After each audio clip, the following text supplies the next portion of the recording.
Recentemente, um inscrito aqui do canal me pediu que gravasse um vídeo sobre o tema de número 612 do Supremo Tribunal Federal. É o vídeo sobre as contratações temporárias da administração pública, mais especificamente trata sobre os requisitos das contratações temporárias. E aí eu vi que é uma oportunidade aqui também de a gente ver um panorama geral aqui de todos os casos repetitivos julgados pelo STF e pelo STJ sobre contratações temporárias. Então, vamos lá, ser aqui um longo caminho até o final, porque são vários casos repetitivos. Vamos então para o primeiro caso, que foi o pedido do inscrito ou inscrita. E nesse caso aqui, o STF analisou quais são os requisitos para a contratação temporária, como eu já mencionei. Então, a Constituição Federal, no artigo 37, inciso 9, dispõe que a lei estabelecerá os casos de contratação por tempo determinado para atender à necessidade temporária de excepcional interesse público. Então, a gente já vê aqui que a Constituição Federal parece indicar múltiplos requisitos aqui, porque diz que a contratação deve ter tempo determinado, que a necessidade deve ser temporária e também tem que haver um excepcional interesse público. E, nesse sentido, o STF, nesse tema de número 612, disse que, de fato, a regra é a contratação mediante concurso público, ou seja, para cargos efetivos, isso na administração pública direta, né? E, portanto, as exceções a essa regra, que está estabelecida no inciso 2, que traz o princípio do concurso público, né, que depende de aprovação prévia em concurso público de provas ou de provas de títulos. Então, a exceção a essa regra deve ser interpretada restritivamente pelo entendimento da jurisprudência do Supremo Tribunal Federal.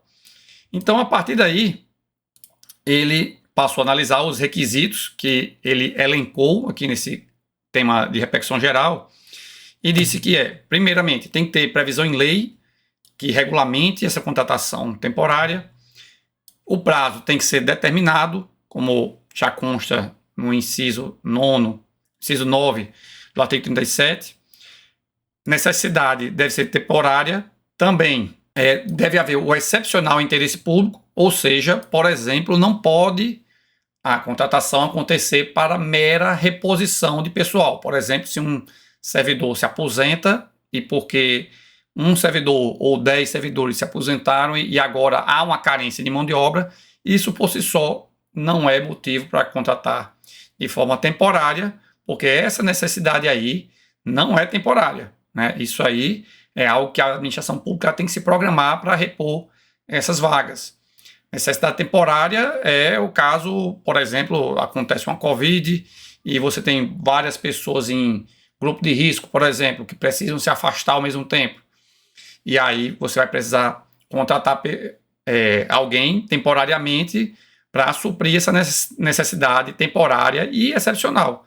Existem várias outras hipóteses, é claro, como quando o próprio serviço a ser feito, ele é pontual, não é algo, uma demanda que é permanente da administração pública, né?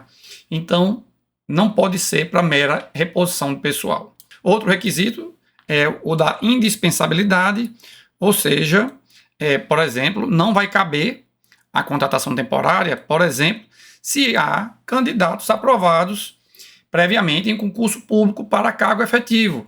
E no caso aqui, no voto do relator do tema 612, consta, inclusive, esse precedente que tem aqui, que é um recurso em mandado de segurança de número 29.915, que fala justamente sobre essa situação de que não é possível a contratação temporária se há pessoas contratadas para tomar posse em cargo efetivo. Então, enfim, apesar de o tema 612 não falar especificamente sobre a questão de preterição na contratação de pessoas aprovadas em concurso público para cargo efetivo, mas, de fato, pode caber aqui uma análise combinada do tema 612, com os outros temas que tratam sobre direito à nomeação em concurso público. E eu já até tenho aqui esse vídeo aqui no canal em que eu comento todos os casos de repercussão geral em que o STF analisou essa questão do direito à nomeação. Então eu vou colocar no final do vídeo o link para esse vídeo aqui, caso vocês queiram revisar esse assunto também, tá certo? E voltando aqui para os requisitos para a contratação temporária, que ela é vedada para serviços ordinários ou permanentes. Então, como eu já disse, esse requisito aqui, na verdade, ele está até combinado com o do excepcional interesse público e da necessidade temporária, né? Porque o serviço ele não pode ser rotineiro, não pode ser uma coisa comum da atividade administrativa. E temos aqui um exemplo, por exemplo, da ADI 2380, julgado em 2009, na qual o STF declarou a ilegalidade da contratação temporária realizada pelo INPI, que é a autarquia que trata sobre propriedade industrial, porque naquele caso a autarquia estava contratando justamente para atividades de registro de marcas e patentes, que é, vamos dizer, a atividade mais rotineira, a atividade fim do INPI, né? Então, o STF foi no sentido de que para essa finalidade, seria ilegal a contratação pelo INPI, né? Então, aqui é uma atividade fim dessa entidade autárquica. E no caso concreto aqui, que vai ajudar também a esclarecer, se tratava de um município que tinha publicado uma lei municipal que autorizava a contratação temporária para suprir necessidades de pessoal na área de magistério. Então, é também uma área do magistério que sempre demanda mão de obra, e o gestor público ele tem que se organizar para repor essas vagas que abrem rotineiramente. E vocês percebem aqui que a lei municipal ela não trazia nenhum tipo de requisito, nenhuma situação excepcional, era uma previsão bem genérica. Portanto, o STF declarou a inconstitucionalidade.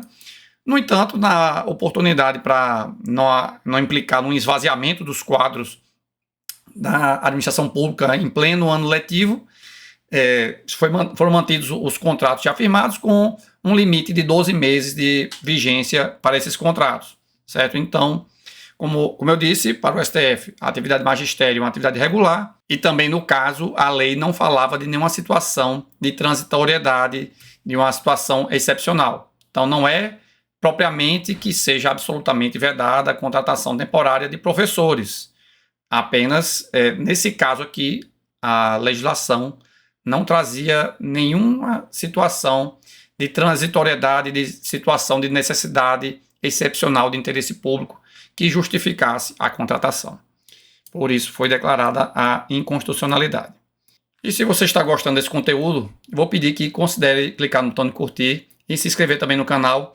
E também coloque aí nos comentários o que está achando do vídeo, se acha que tem algum outro tema que acha que seria interessante eu comentar, assim como esse vídeo aqui eu estou fazendo a pedido de um inscrito aqui do canal. Então vamos voltar aqui para o conteúdo. Então vamos prosseguir aqui. A gente tem uma outra questão, que é a da vedação de recontratação no prazo de 24 meses. Então, a lei federal que trata sobre a contratação temporária, ela prevê que o contrato pode ter validade de 1 ano, prorrogável por mais 1 ano, portanto um total de 2 anos, e encerrada a validade do contrato, não é possível haver uma recontratação por um período de 24 meses. Então há aí uma cláusula de barreira para a recontratação. E temos aqui 2 casos repetitivos, né? Um tema de repercussão geral do STF e um do STJ. No do STF foi declarada a constitucionalidade dessa vedação prevista em lei, porque no caso se considerou que essa vedação está de acordo com o princípio do concurso público e com a própria situação transitória da contratação temporária, né? Já o STJ, no tema 1308, decidiu que essa vedação somente se aplica à recontratação pela mesma instituição. E eu já tenho um vídeo aqui no canal sobre esse caso aqui especificamente. Também vou colocar link para esse vídeo aqui na descrição. Mas, enfim, o STJ entendeu que essa vedação não se aplica a instituições distintas. Então, por exemplo, se uma pessoa é professor e foi contratado por uma universidade federal. Ele encerra a validade da sua contratação e depois ele disputa em processo seletivo para ser contratado num IF, né, no Instituto Federal de Ensino. E se ele lograr êxito nessa segunda aprovação, ele pode também ser contratado por essa outra instituição de ensino. Poderia ser até mesmo uma outra universidade federal, também em outra localidade. O que não pode é a recontratação pela mesma instituição. Então, se vocês quiserem, podem conferir aqui o vídeo do tema 1308 também. E prosseguindo, temos casos também de repercussão geral em que o STF analisou os direitos do contratado. E aqui eu separei os temas que tratam sobre a contratação regular, direitos decorrentes de uma contratação regular, e o precedente que trata sobre direitos na contratação irregular, ou seja, quando o ente público fez uso da contratação temporária em desacordo com esses requisitos aqui, que hoje estão no tema 612 de repercussão geral. Quanto à contratação regular, no tema 551 do STF, foi discutido se a pessoa contratada temporariamente tem direito a 13º e a adicional de férias.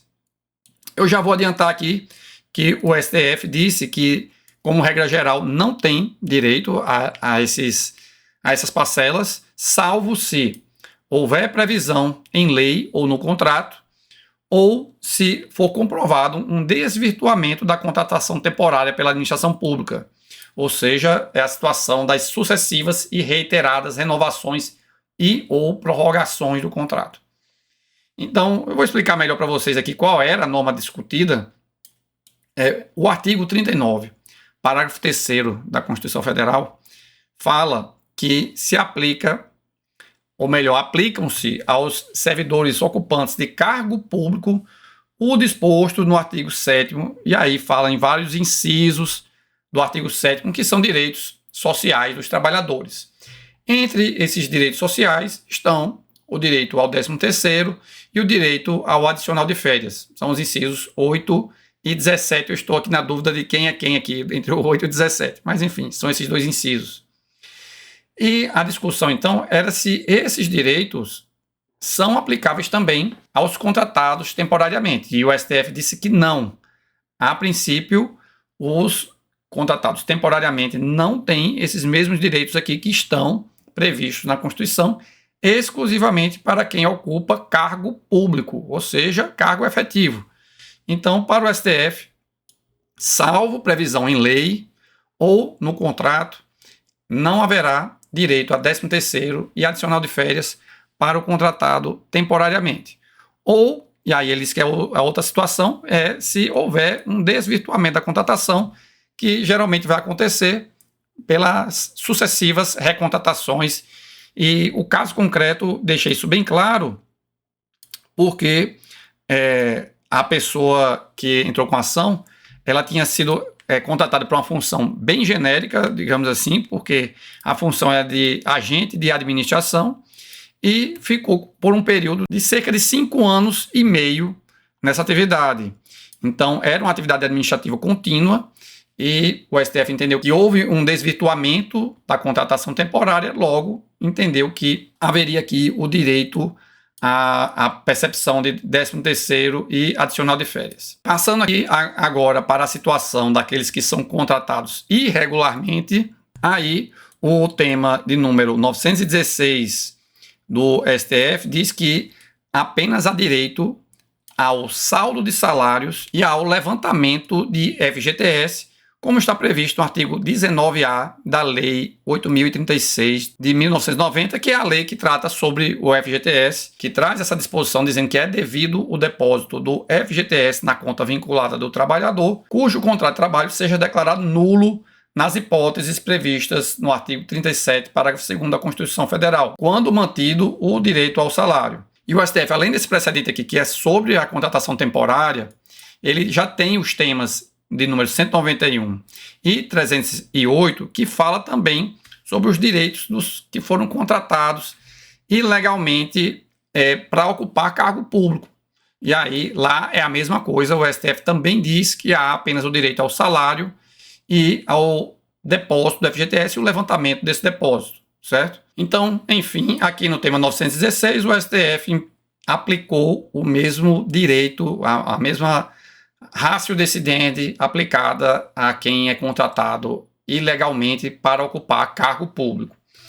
E então, para quem está em situação de irregularidade nessa contratação, a gente tem como regra geral esse saldo, o direito ao saldo de salários e de levantamento de FGTS, mas cabe aqui aquela ressalva que eu acabei de falar da situação da pessoa que foi contratada temporariamente, mas houve um desvirtuamento da sua contratação pelas sucessivas recontratações, que aí, nesse caso, ele vai ter direito também ao 13º e adicional de férias nessa hipótese, conforme decidido pelo STF no tema de número 551.